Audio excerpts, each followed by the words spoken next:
Star Trek Discovery Review: The Red Angel. IGN. Full spoilers follow for this episode.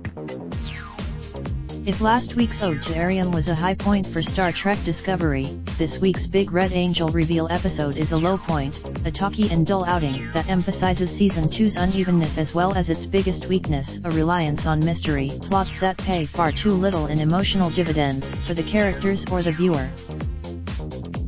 Things start off with a strange mix of what's sort of Arium's autopsy, complete with the deletion of all her memories, which seems particularly cruel considering how important those memories were to her in last week's episode. And yet, meanwhile, the entire crew is on hand for her funeral, and it seems like practically each one of them also gets to give a eulogy. While the scene has but talk is the name of the game this week.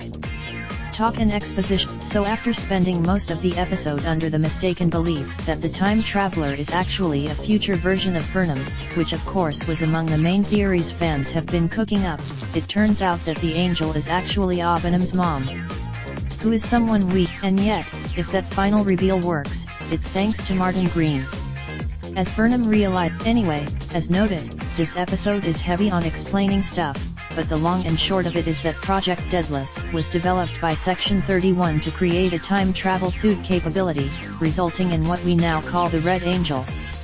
And not just that, Alan Van Sprang finally gets to do some good work here as Leland, expressing genuine regret when he confesses this all to Burnham and getting punched out for his trouble.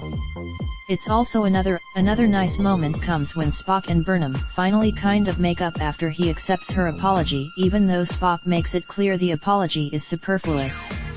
It's a cute moment, but again, the Red Angel is in the tough spot of having to cover a lot of territory regarding time travel mousetraps, rogue ace, red energy bursts, and surprise reveals. Last season this questions and notes from the Q Continuum. The Red Angel has the unfortunate burden of being an info dump episode, and while it's laced with some nice character work for Burnham in particular, it can't overcome its own dull weight. Hopefully now that, we encourage you to read our updated end. Raindrop, truck top smoking, no cooking the hot pot. Fucking on your bitch, yeah, that. Looking up, open the park pot.